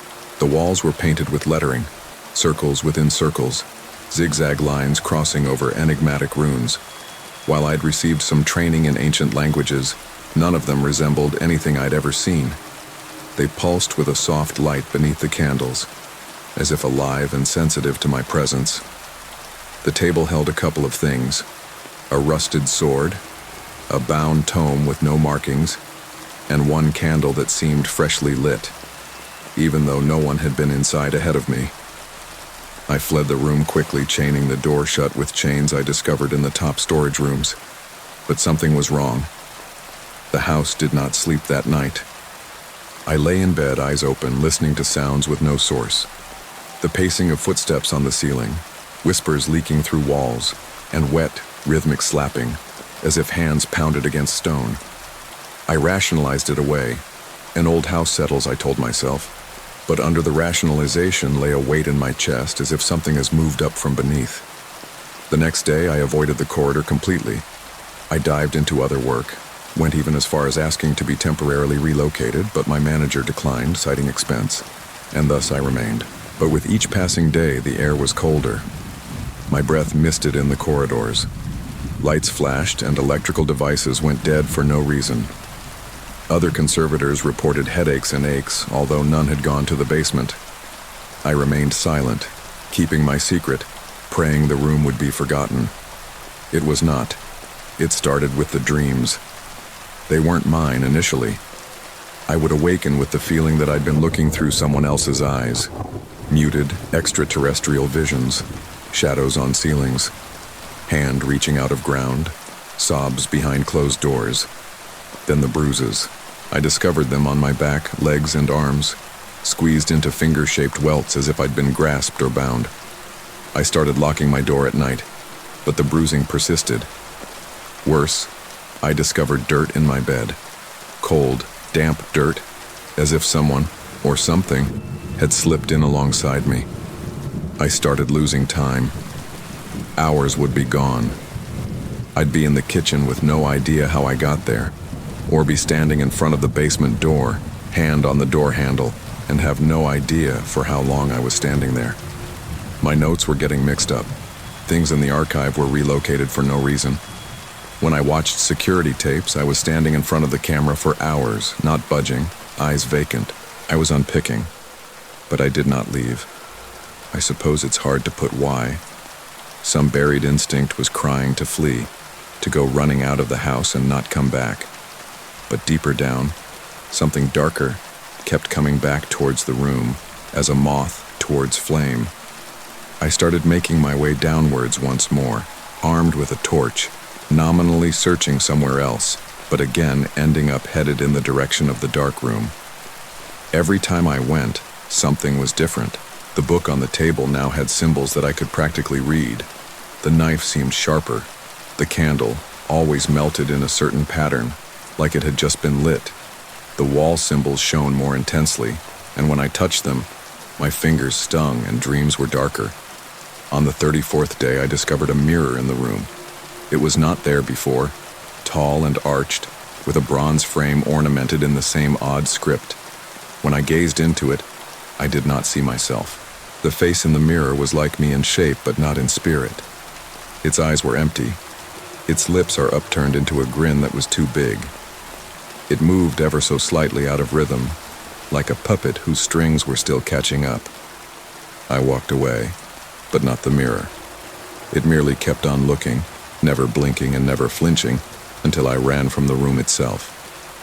After that, I was not reflected in mirrors. In each piece of glass I was distorted, slanted a fraction or behind or grinning when I was not. Sometimes I would catch a glimpse of a mirror and see the shape walking alongside me, disappearing when I turned to face the other way. I no longer slept. I no longer ate.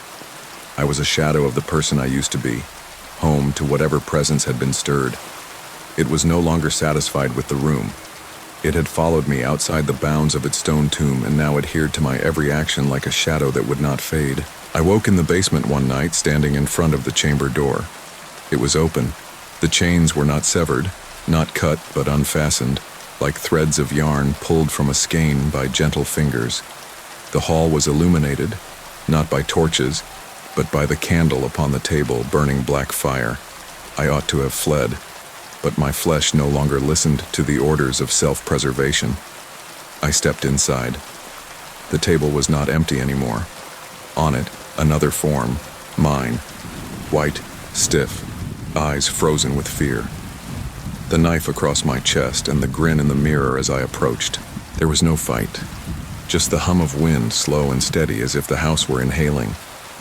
When I woke up again, I was in my bed. The bruises were gone. The mirror showed as it had shown previously. The cold was no longer present. Everything seemed as if nothing had ever occurred, except that I was not alone. Something brought back with me. I do not know what it is, whether it is a presence, something of that place, or merely a blemish upon the self. But it remains. They say I've changed. My eyes are not the same anymore. I speak less. I listen more. I shun my reflection, for at the blackest hour of night, I see it again. That smile, too wide, behind the glass. I have quit the trust. The house is being renovated today, and soon it will be brimming with people and laughter and light. But beneath it, that room remains, waiting. And I don't know if the door will close. But I know this.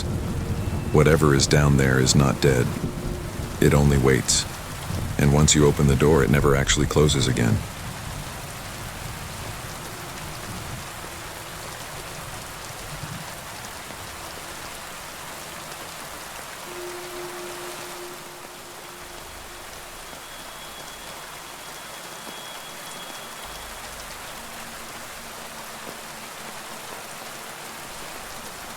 There are some truths of this world that we all refuse to accept. We convince ourselves that they are lies, urban legends, fantasies, the desperate imagination of single minds. But I have witnessed one of these truths, and it exists in a location so mundane that no one would ever dream of its wickedness. If you are reading this, I implore you to not look for sense or rationality. What happened to me is beyond both. I moved into apartment 6E on September 1st, a battered high-rise in the neglected corner of the city where the air clings forever, and even birds refuse to make nests there. I'd recently lost my parents in a car accident and inherited a small sum. The apartment was cheap and I had no taste for the finer things. What I was in search of was isolation, alienation from mankind's brutality, and a place where grief could molder undisturbed. The building was the type that time had left behind. Its walls reeked of mildew and decay. The elevator wheezed like an asthmatic relic, and the halls were dim even in the middle of the day. My place was at the far end of the 6th floor, a narrow hall extending but to another door, 6F, always closed, blinds drawn tight over its sole grimy window. In those initial weeks, everything was not really wrong, although tension hung in the air like the scent of something one can't quite place. It wasn't the building itself, it was something more malevolent. A strange quiet, a creak in the boards, the feeling of walls that listen. But it was the door in my apartment, the second door, the door that does not belong, where things started to undermine my hold on reality. I thought initially that it was a closet. Placed in the distant end of the bedroom, there were no scratches, no doorknob, just a coal-black keyhole. The landlord never mentioned anything to me about it, and I did not ask him why it was there when I was baffled. It was closed firmly, and I assumed that it had been closed up for decades. But as the days went by, I started to feel a sort of throb from it. I never really saw it move, but I knew with absolute certainty that it did. The first experience was on the 12th night. I woke to the noise that could not be traced, halfway between whisper and scrape. My apartment was dark, but I could see it. The thinnest gleam of light under that door. It flashed like candlelight, the shadows writhing in movement that did not indicate the motion of a body. I stood there for what could have been hours. When I found the courage to go near, the light disappeared. Quiet returned. I examined it the next morning. The keyhole was unlike any others I had ever seen, wide and distorted as if someone had burned it with hot and sadistic what. I pressed my ear against the wood. Quiet, but I sensed heat. Since the night of, I have started to hear things. Not every night, sometimes at midday, even during thunderstorms, but always behind the door, crying, hoarse and sorrowful. Sometimes I could sense something pacing, as though it moved on ground or on stones. Sometimes there was scratching, slow, deliberate, as though something with long human nails inscribed the outline of the door on the other side. I called the landlord. He never returned my call. I left messages on his voicemail, then in an email. When I eventually stopped by the leasing office, I was informed that there was never a tenant in 6F, and apartment 6E never had any internal locked door listed on record. I went home that evening and my apartment was in chaos. Not burgled, just out of place. The furniture was inches displaced. The paintings were hung at wonky angles. My toothbrush was missing, and my fridge had been yanked from the wall. But the door, that door, remained unchanged, taunting, imminent. I ended up not sleeping. Insomnia isn't sleeping. Insomnia is a gateway in itself. The mind cleaves. Sanity unwinds in a slow way, not in furious panic, but in soft, soft folds. I started noticing movement out of the corner of my eye. A thin, tall individual, always where the darkness was deepest. I'd whip around and there'd be nothing there. But I knew that I was watched. It was at this time that the dreams commenced. Always the same. I would be somewhere in some interminable corridor, under a yellowish, sickly light. The air would pound and walls hum, smeared with some wet substance. I would feel footsteps behind me, slow, dragging, and a breath that misted the back of my neck. Whatever I fled, the footsteps never receded, and at the far end of the corridor always was a door. My door, locked from the inside. I would wake up soaked with sweat, pounding in my chest, believing someone or something was in my bedroom. Charring hair was a lingering stench. One evening I lost it. I hammered on the door with a hammer. I had expected splinters, resistance, something concrete. But when metal struck, the door let out a sound I'll never forget. It screamed. A metallic moan, no, a scream. Human, complex, tortured. The hammer shattered in my hand and I stumbled, ears bleeding. The door remained unbroken. I ran. I paid in cash for a hotel room in another part of town. Peace that night. I slept for the first time in weeks. But the dream came back, more vivid, more graphic. The hallway was now lined with doors, and behind each one flowed pale, thin hands reaching out to me. Murmurs filled the air, a language I couldn't understand. And this time, when I reached the end, the door was open. I looked in. There are not words to tell about what I saw. It was an infinite room filled with forms twisting and screaming, faces without eyes, mouths where eyes should have been, bodies frozen in torment as time had abandoned them. One of them gazed at me, and I knew it. It was my mother. I woke up screaming and discovered I had come back somehow to apartment 6E. My things were gone, but I was on the floor in front of the door, my hands bleeding, my fingernails splintered and stuck in the wood. The door was warm. I should have gotten out. I should have set the building ablaze, burned it to ashes. But obsession is a disease, and I was an incurable case. I started studying the building's blueprints, breaking into the maintenance room to steal prints. There was no mention of a 6th floor. The building stopped at 5, the plan stated. I asked tenants, a few who remained. Most of them refused to talk. One old man on the third floor said this: "The building's older than you think. They trapped her in decades ago. You're not the first." Trapped who? I came across an old-fashioned locksmith, a man whose store reeked of ash and iron.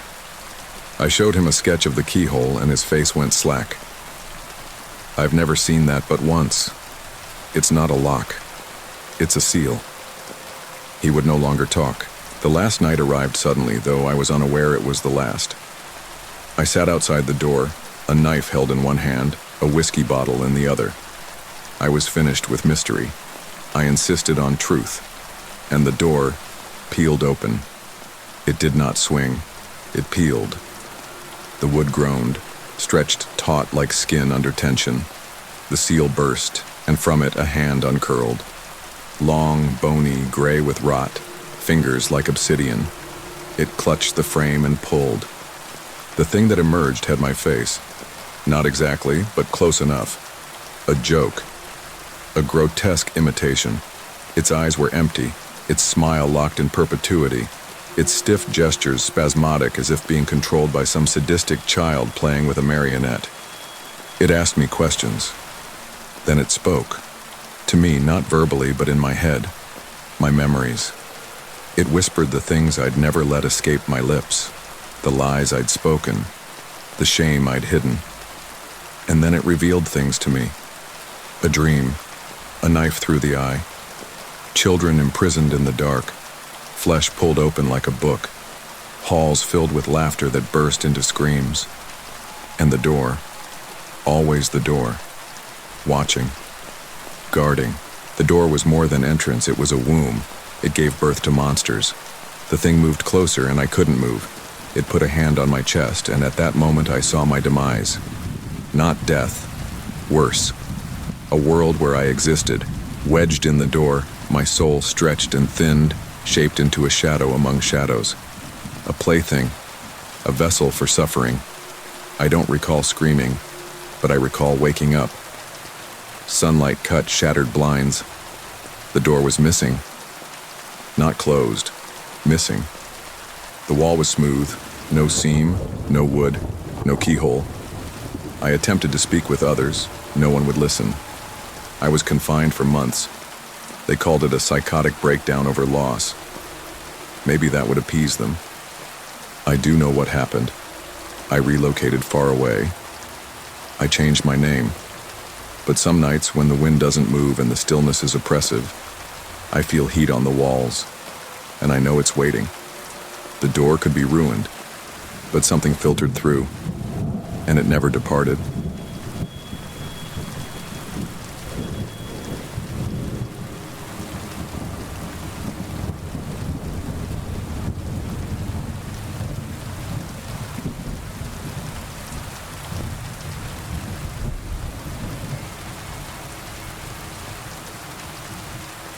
There are times in life when the world itself unravels at the seams, when something you know, something close and intimate, turns monster, and the world that is yours looks away and turns its face from you.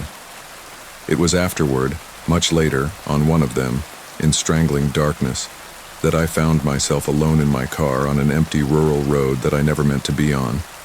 I recall the rain as being sheets and sheets of wet, heavy material, the windshield wipers on my car fighting the rain, and the sensation of being away from the world that I had known with each mile. My plan was to drive home late one night after visiting a distant relative, a normal errand. I had set out in good humor, soothed by soft beam of GPS and soft curve of highway. But in eyes blink and sleep, I took bad turn, parked on unfamiliar side street. The blacktop was warped and ridged, crawling weeds pushing out across it.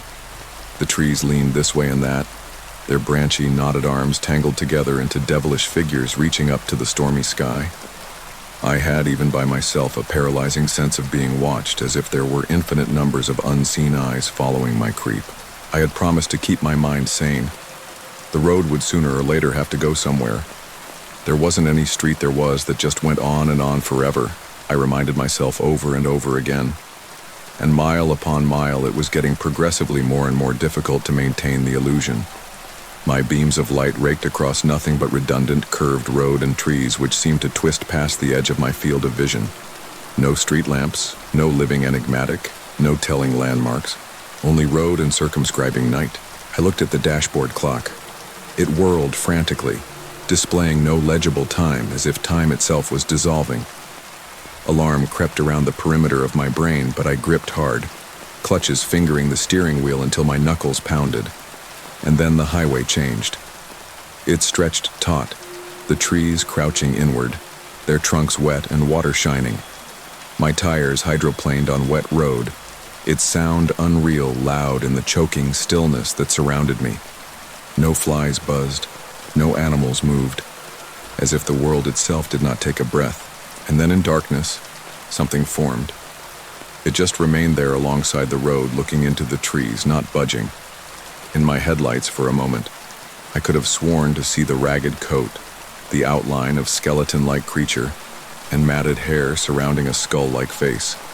I braked hard, my heart pounding in my chest, but when the car hydroplaned to a halt, the figure vanished into the rain-soaked night, as if it had never been. For an instant, I stood there struck. The blunt fact of me being pushed did propel me in the other direction, away from this accursed road, but in the back window, nothing behind me remained, but was noted only in the form of an apparent infinity occupied by the road itself. Nothing else was the option but onward. The road started curving in and out in impossible bends. It doubled around itself, seemed to spin around back straight otherwise, an unending tunnel of tree and black. I was tired and weighted in my mind, and with this developing fear that I drove for hours, even days, and my gas had stubbornly refused to run low.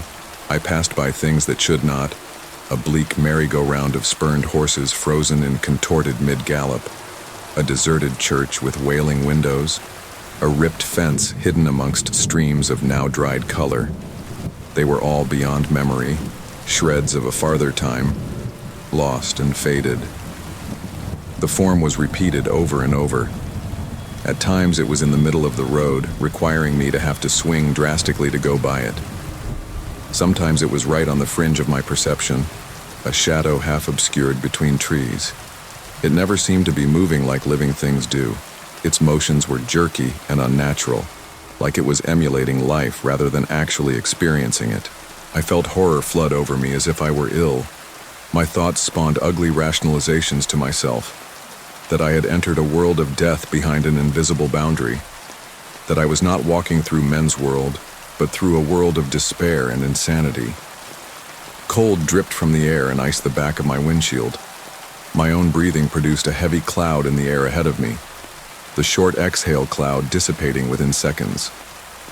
The radio screamed out of control, broadcasting static and untranslated rants that drove my sanity to the breaking point. I covered my hand across the dial, but the chaos only grew, filling the car with inhuman, silent madness of senseless, screaming mouths, and I understood that the road was alive. Not long, but alive, and evil, and ancient. It twisted and wormed beneath my wheels, silently turning me in whatever way it wished to travel. Whatever stress was imposed on turning and deviating from its path rendered the road endlessly untourable, holding me fast. I do not know how long I drove. Time did not exist. I existed only in the here and now, a desolate, vast now of terror and naked pain of the heart. Hunger twisted my belly, parchedness seared my throat, but my body was no longer mine to these hungers as already half-killed. And then, again later, I saw a light. It sliced across in the distance, flapping and faint like a candle struggling to remain burning while outside a tempest raged. Hope flared in me, demented and childish. I slammed the floorboard closed as fast as I was able, sending the fellow in front of me tumbling off his feet, pounding heart full of fear and fire. When I got there, the light was discovered emanating from a tiny roadside hut, a gas station, windows boarded up, pumps rusty and abandoned, but its door open and in the golden light. I pulled in through the busted lot, tires smoking over broken glass. I shut down the car but not the engine, getting out into the rain, cold, creeping bone. My entire survival mechanism was screaming that it was bad, that I should remain under the miserable cover of the car, but hope won out. The gas station inside had been robbed. Shelves had been overturned onto their sides, items spilling across the floor in a jumbled mess of decay and filth. Walls were smeared with mad symbols, scrawled in what appeared to be ash or blood. And in the center of the room, beneath the lone exposed light bulb, stood a mirror. It was not a normal mirror. The mirror had never been reality. Too blue, too black, a boundary beyond which maybe there had been mirror.